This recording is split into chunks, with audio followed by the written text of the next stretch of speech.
Good morning. It is for our morning marketing coffee break. So grab your cup of favorite Joe. And today we are going to be discussing some specific SEO tips if you have a local business. Traditional SEO of loading up keywords in your meta descriptions and your articles and things like that on your website may not cut it if you have a business with a local presence. And that doesn't matter whether it's a brick and mortar traditional storefront, or if you're selling a product or a service and you're actually going to your customer's place of residence or business in a local area. There's some specific tips you need to implement in that case. And these actually do also work if you have a more national scope, but they're critical for a local business. So 4 specific tips that we're going to go over very quickly. I'm not saying that you don't need to focus on keywords at all. Obviously, they still do help. And the main thing to understand is that Google is constantly changing their search engine algorithm. Some of the recent changes that we've talked about already are about how you want to make sure you have call to actions on your pages and your website. If you have an e-commerce site, that's probably built in. You have a buy now button or something like that. If you have more of a service company, you want to go through and make sure that you have calls to action throughout your website, because it doesn't do you a lot of good to drive traffic to your website if then they have nothing to do once they get there. No way to get on your mailing list, no way to become a client other than call you, obviously. But that's one of the pieces that you want to have fleshed out. And we also discussed on one of our earlier marketing coffee break chats about SEO, about how Google search results are moving to a more transactional process. You can go back and watch that video because it's got some really interesting information on how Google's starting to learn what part of a sales process someone searching is in, and they will show them different information based upon where they think they are in the process. So having different types of content is also very important. But there's 4 specific tips I'm going to go over today if you have a local business that are critical, that are must do. The first one is you want to get your business listed on maps.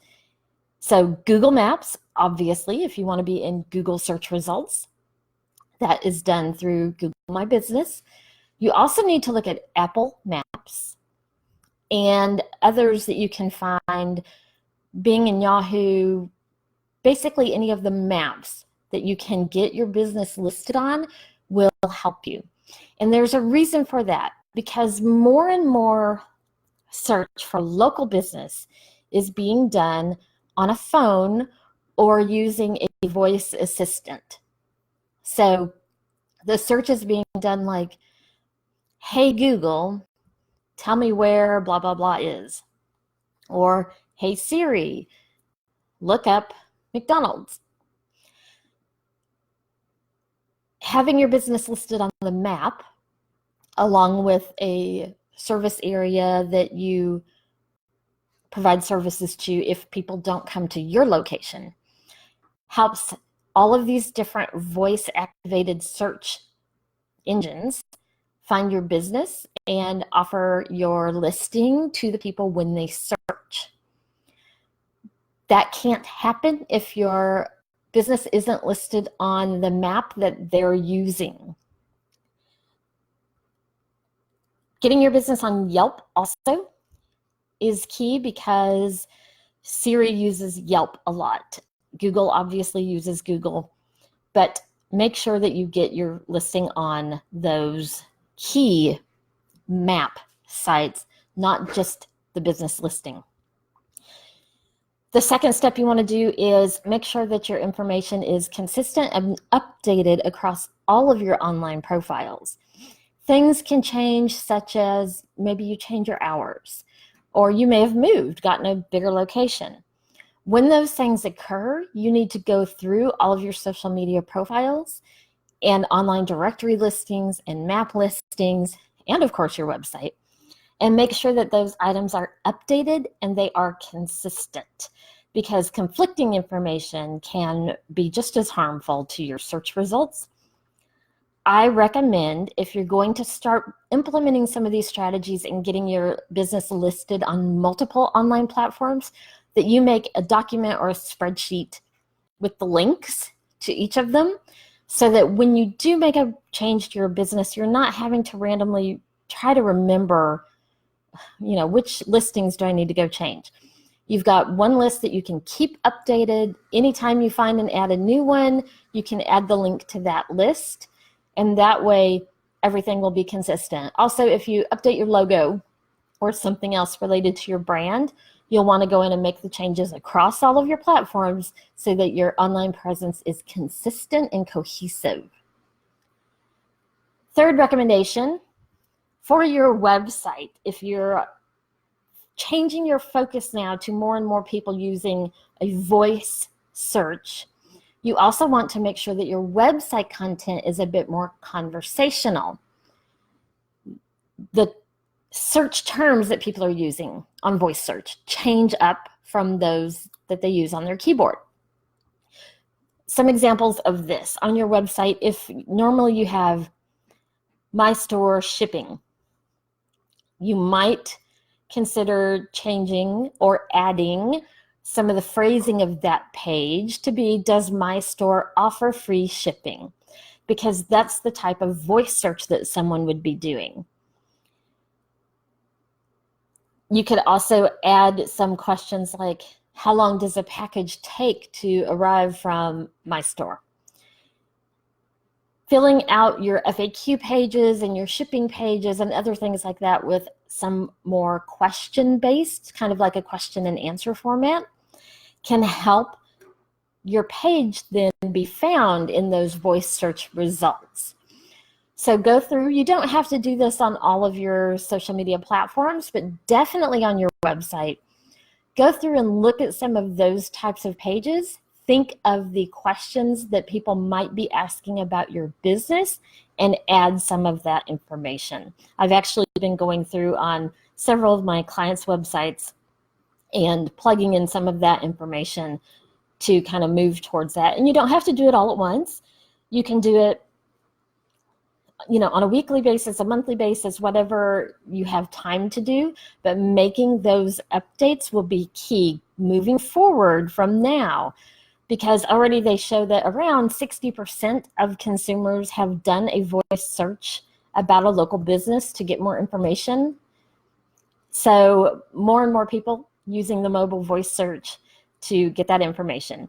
And it's a little bit different because the information, it may not pull up your full website, just a link for them to go click and visit your website. It may strictly just offer the information.